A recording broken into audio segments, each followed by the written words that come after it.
കുറച്ചൊരു വിവാദപരമായ ചില ഇന്ന് ഈ അടുത്ത കാലത്ത് സംഭവിച്ച ഷർട്ടൂരൽ അല്ലെങ്കിൽ ഇങ്ങനെ ആചാരവുമായിട്ട് ബന്ധപ്പെട്ട പ്രശ്നങ്ങൾ ഇത് നേരിടാൻ കുറച്ചൊരു ബുദ്ധിമുട്ട് നേരിടുന്നുണ്ടോ ഹിന്ദു ഐക്യവേദി? ഇല്ല, സത്യത്തിൽ അതെല്ലാം ഡിസ്പ്രപ്പോർഷനേറ്റായിട്ട് അതിൻ്റെ പ്രാധാന്യം കൊടുക്കുന്നതാണ്. ഇപ്പോൾ ശിവഗിരി മഠത്തിൽ വെച്ച് നടന്ന ഈ സമ്മേളനത്തിൽ സച്ചിദാനന്ദ സ്വാമി അദ്ദേഹം ഒരു അഭിപ്രായം പറഞ്ഞു. അദ്ദേഹം സന്യാസിയാണ്, ഒരു മഠത്തിൻ്റെ സ്ഥാപകനാണ്, നിരവധി ക്ഷേത്രങ്ങൾ ശിവഗിരി മഠത്തിൻ്റെ കീഴിൽ പ്രവർത്തിക്കുന്നുണ്ട്. അപ്പോൾ അവിടെ വെച്ച് അദ്ദേഹം പറഞ്ഞു ഷർട്ട് ഊരി ക്ഷേത്രത്തിൽ കയറണം എന്നില്ല, ഷർട്ട് ഇട്ട് കയറാം, അത് പണ്ട് തുടങ്ങി വെച്ചൊരു ആചാരം, ഇപ്പോൾ അത് തുടരണമെന്നില്ല. ശ്രീനാരായണ ക്ഷേത്രങ്ങളിലും അതുണ്ട്, അത് ഒഴിവാക്കണം എന്നൊരു നിർദ്ദേശം അദ്ദേഹം വെച്ചു. അത് അദ്ദേഹത്തിന് അത് പറയാനുള്ള അവകാശമുണ്ട്.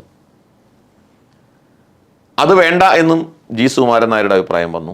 NSSൻ്റെ general secretary G Sukumaran Nair പറഞ്ഞു ഷർട്ട് ഇടുന്നതും ഇടാത്തതും ഒക്കെ ഓരോ ക്ഷേത്രത്തിൻ്റെയും പ്രത്യേകതയാണ്. ഷർട്ട് ഇട്ട് കയറുന്ന ക്ഷേത്രങ്ങളും ഇടാതെ കയറുന്ന ക്ഷേത്രങ്ങളും ഉണ്ട്. അത് ആ ക്ഷേത്രം അതിനെക്കുറിച്ച് ഒരു ഉത്തരവ് ഇറക്കേണ്ട കാര്യമില്ല.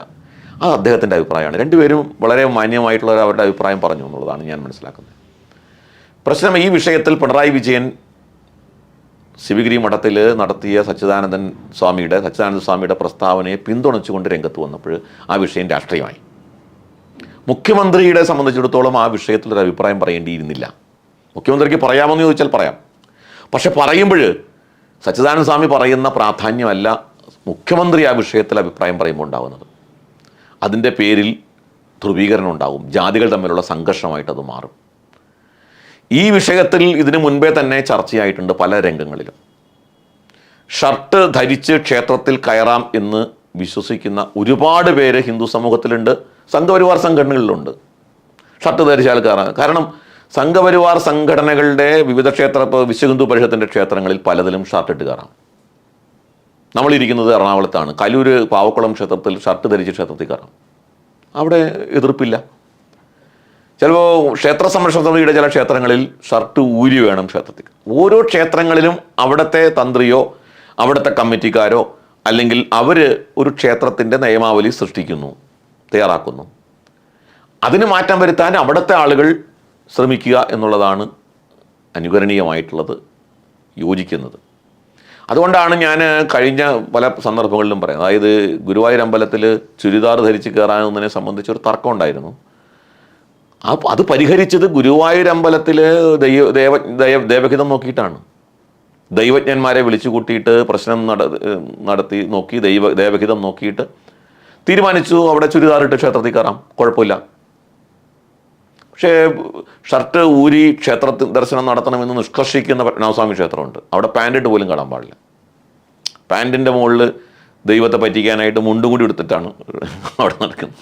ദൈവം ഇതൊന്നും കാണില്ല, മുണ്ടിൻ്റെ അടിയിൽ പാൻറ്റില്ല എന്ന് ദൈവം കരുതിക്കോളും എന്ന് വിചാരിച്ചിട്ട് ദൈവത്തെ പറ്റിക്കുന്നവരുണ്ട്.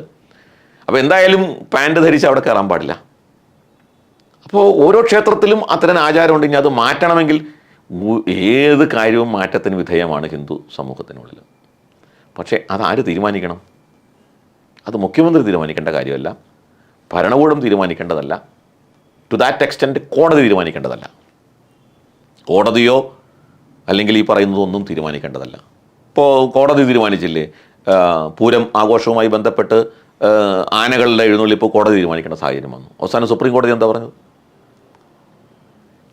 കേരള ഹൈക്കോടതി എത്ര കണ്ട് ധിക്കാരപരമായ ഒരു പരാമർശം കേരളത്തിലെ ഹിന്ദു സമൂഹത്തിൻ്റെ മുഖത്ത് നോക്കി ചോദിച്ചു എന്നുള്ളത് അങ്ങേയറ്റം കോടതിയുടെ ആ നടപടി അങ്ങേയറ്റം പ്രതിഷേധാർഹമാണ്, യാതൊരു സംശയമൊന്നുമില്ല. കോടതി ചോദിച്ചത് എന്താ? ആനയെ പോലെ തന്നെ കരയിൽ ജീവിക്കുന്ന ജീവിയാണ് തിമിംഗലമെങ്കിൽ നിങ്ങൾ തിമിംഗലത്തിൻ്റെ മേൽ നെറ്റിപ്പട്ടം കെട്ടി കൊണ്ടു നടക്കുമോ എന്ന് ചോദിക്കാൻ കോടതിക്ക് ഞാൻ എൻ്റെ സ്ഥാനത്തിരുന്നുകൊണ്ട് ഞാൻ അതിന് മറുപടി പറയുന്നില്ല. ആരാണ് കോടതി? എന്താണ് അങ്ങനെ ചോദിക്കാൻ കോടതിക്ക് എന്താ അധികാരം? ആരാണ് കോടതി ഇക്കാര്യത്തിൽ? അതുകൊണ്ടാണ് സുപ്രീം കോടതി കൃത്യമായിട്ട് പറഞ്ഞത്, പരമോന്നത നീതിന്യായപീഠം ആ കാര്യത്തിൽ മറുപടി പറഞ്ഞത്. യാതൊരു തത്വദീക്ഷയില്ലാതെയാണ് ഹൈക്കോടതി ഇക്കാര്യത്തിൽ തീരുമാനമെടുത്തത് എന്ന് സുപ്രീം കോടതിക്ക് പറയേണ്ടി വന്നത് ഹൈക്കോടതിയുടെ ഈ ഓവർ ആക്ടിവിസം കൊണ്ടാണ്.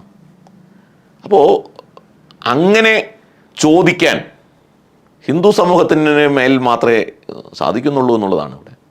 ഇവിടെ അനാചാരങ്ങൾ, ഇവിടെ അതേപോലെ അത്യാചാരങ്ങൾ ഇതര സമൂഹങ്ങളിൽ നടക്കുന്നില്ലേ? ഇപ്പോൾ മൃഗങ്ങളുടെ സംരക്ഷണം എന്നൊക്കെ പറഞ്ഞ് ആനകളെ പീഡിപ്പിക്കുന്നതിനെ, ആനകളെ മാത്രമേ പീഡിപ്പിച്ചാലേ വിഷമുള്ളൂ? ആനകൾ മാത്രമേ ജീവികളുള്ളൂ?